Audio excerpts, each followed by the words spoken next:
which of this smallest of the military branches could fit in Yankee Stadium, yet they're responsible for over 15,000 miles of inland waterways and coastline. If you're in a boat and you're in trouble, you pick up the mic and you put out a call on channel 16A. And hopefully this is what you'll see and hear. The Coast Guard helicopter is from Coast Guard Air Station Detroit. There is a 4-person crew on board. See how I did that 4-person? I'm learning. The pilots was Lieutenant Zachary McGee and Lieutenant Kayla Hughley, that is. And then the flight mechanic in the back of the helicopter is AE-2, Stephen Harvey, and the rescue swimmer is AST-2 Elliot Ross. Now, it could be a situation where these 4 crew members of the Coast Guard have never worked together before. They are going out today on a simulated mission. We are over with clear skies and calm temperatures and breezes. We are over the land area, but they will give you an idea of what they do over the water day in and day out. Now, the Coast Guard may be the smallest of our military, but they are the oldest as well. They trace their history back to 1790, when they were called by a different name. It was back in 1915 that they adopted the name of the Coast Guard. So under that name since 1915, well over 100 years under the banner of the U.S. Coast Guard. Back in 1790, the Revenue Cutter Service. Is that what they call it? I did not know that.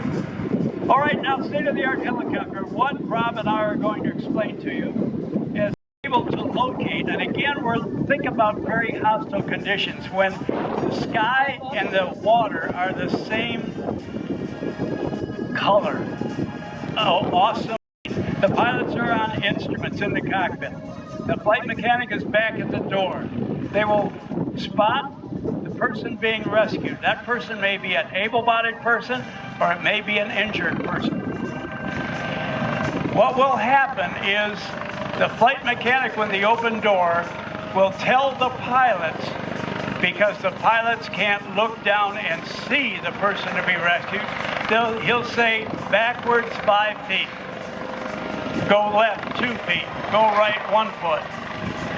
Then the rescue swimmer, at an altitude of about 10 to 15 feet above the water, which we'll simulate today, will actually jump from that open door into the water in an attempt to rescue the person that needs help.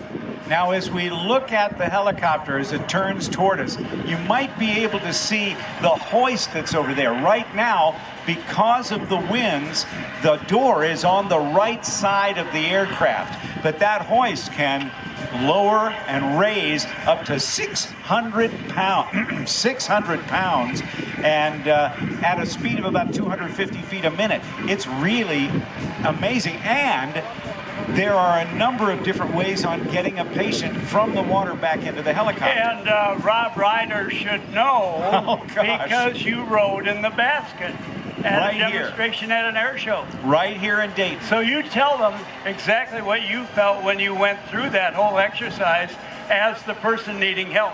All right, here we're seeing the rescue swimmer now is going to be lowered down. When they put me out there, I took a radio out and I was talking to you, Danny, and they put me in what they call the rescue basket. It's just like a wire basket. The water drains right out of it. But the first thing they do, the rescue swimmer also assesses the condition of the patient, because if the patient is not mobile, they can lower a litter, like a deck down and raise the person that way. But in my case, it was the rescue basket. They pulled it up, and I got to tell you, under the 34-foot diameter of that rotary wing, those were hurricane force winds under there. That's what most people don't realize, the ultimate challenge. Now remember, we're looking at a great weather day. How about a swimmer jumping out of the helicopter at 10 to 15 feet, and then the gigantic waves? It's freezing, it's overcast, looking for the person to be rescued. The training of the rescue swimmers are intense. They write and they tell us that out of a class of hopefuls, it is not unusual to have a 50% attrition rate. It is amazing strength that these swimmers have, swimming up a wave, going for the rescued person, who, by the way, they tell us too, Rob, being the rescue swimmers, go into phase 2, and they say things really get tough after that. Yes, indeed. To try to get that person back in, you've got a number of different ways to do it. You've got the litter bed, which is like a plank. You've got the rescue basket. You could use a horse collar to put around the patient and lift him or her up that way, or even in case of a military aviator who's wearing a special harness, they do something called a MADPOO, a military aviator double pickup. All right, what that means is in that sling there will be 2 human beings, not just one. In fact, they demonstrated that to us over the ocean at a show over Memorial Day weekend. We'll talk more about that. So the coordination of the crew from Detroit, from Coast Guard Station Detroit, covering the Great Lakes. And when you or I are in distress, the Coast Guard is there to help. There has been a movie that was released some years ago. Coincidentally, Kevin Costner, who's done so well with the Yellowstone series on TV, he starred in that. And I've asked the Coast Guard crews over the years what they thought of that movie called The Guardian. And they will tell us, well, it's pretty close to the real thing. Ashton Kutcher was in that too, and Selma Ward. It's worth seeing, and it's pretty much the real deal. Always there has to be some Hollywood in a motion picture. Sure. That's the way they entertain people. That's just the way it is. Now, if you look at the advantage of the tail rotor, you can see that it is enclosed. That's for several different reasons. One is that the helicopter may be landing with a lot of population around it. That shrouded tail rotor keeps people from being injured on the ground. Okay, see that basket coming down? That's it. As we promised, it's made of wire so it won't hold the water. Now look at the swimmer, Rob, who was cabled down. He's got a simulated person to be rescued. He's carrying that person to the basket. That means the person has been injured and needs to be able to be laid flat because of whatever injuries they have. Remember, with a lot of waves, a lot of wind, okay, the simulated person is in the basket, just like you did. That could be you up there, Rob Ryder. I can't believe I did that. I can. But you know, I would do it again. If they offered, I would do it again. Yeah, but you'll have to sign up for 20 years. Is that it? Okay. They may not take me at my age. And the flight mechanic who has been operating that hoist will now pull that basket in and attend initially to get the survivor out of the basket into a seat, and then let's see if they lower a horse collar down or use just the hook for the rescue swimmer, or if they lower the basket for the rescue swimmer to come up. It'll be their option. More on that tail rotor. It has a name. The Fenstrom. Oh, I'm sorry, I jumped on you on that. It has a name that is a French derivative. They call it a fenestron. It equates or translates loosely to little window. Now they have an option of the number of blades back at that tail rotor. It can be as little as 8 blades or as many as 13.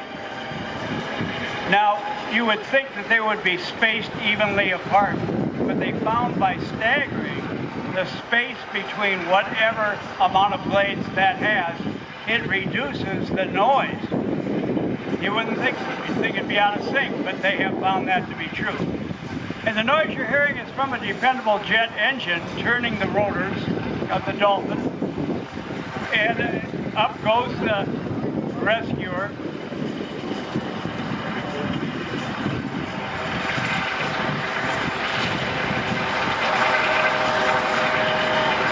Now, Rob, I'm going to take you back in time, and my buddy Tooch here will attest to this.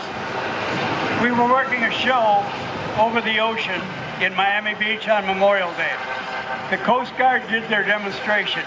They were finished. Then they got a call. They were on alert. They left the performance that they did for us and went directly out to rescue somebody off the shores of Miami Beach. Oh boy, that's amazing. How effective can that be? Danny, you said something right at the beginning of this description that I think deserves some amplification. You said that you could have crews from different air stations. Quite frankly, their training is so good that you could have somebody from Air Station Detroit, Nantucket, Miami Beach, Houston. 4 people who have never met one another in their lives step into one of those, about 100 of these MH-65 Dolphins, and operate like a crew that has been absolutely perfectly in sync. Their training is so good. Let's hear it for the Coast Guard. And listen, look at this showmanship. Our team. Flight mechanic AET2 Stephen Harvey and the rescue swimmer AST2 Elliot Ross from Coast Guard Air Station Detroit. Let's give them a nice round of applause. At your service 24/7. Always, you know, they're semper paratus. That is their motto, always prepared. And by the way, it was exemplified by the demonstration they did for our air show in Miami Beach. Yeah, they were pretty cool. Always ready. They went right to a rescue mission. And we were told it was a successful rescue mission. After our presentation, our show was over. Over 100, or just about 100 of these MH-65 Dolphins are in the fleet, and all of them in the last few years underwent some significant upgrades in terms of their avionics or aviation electronics. The Coast Guard, they're busy. Even a few years ago, on a typical day, they would conduct more than 36,000 Homeland Security patrols. They would maintain 115 security zones. They would interdict or assist over 10,000 undocumented migrants, and they would seize over 150,000 pounds of cocaine and marijuana, the wholesale value of these drug seizures being over $4.8 billion. With just over 40,000 active duty members, the Coast Guard is about the size of the New York City Police Department. So please get with Tom Selleck, the commissioner, and see how they do. All right, action in the air and action on the ground. This is an extravaganza C-17 Globemaster Roman numeral 3 taxiing out in front of you. The T-34 is passing over the top of the Coast Guard on display. Photo opportunities, action left and right, top and bottom. This is the Dayton Airshow. This is our 50th.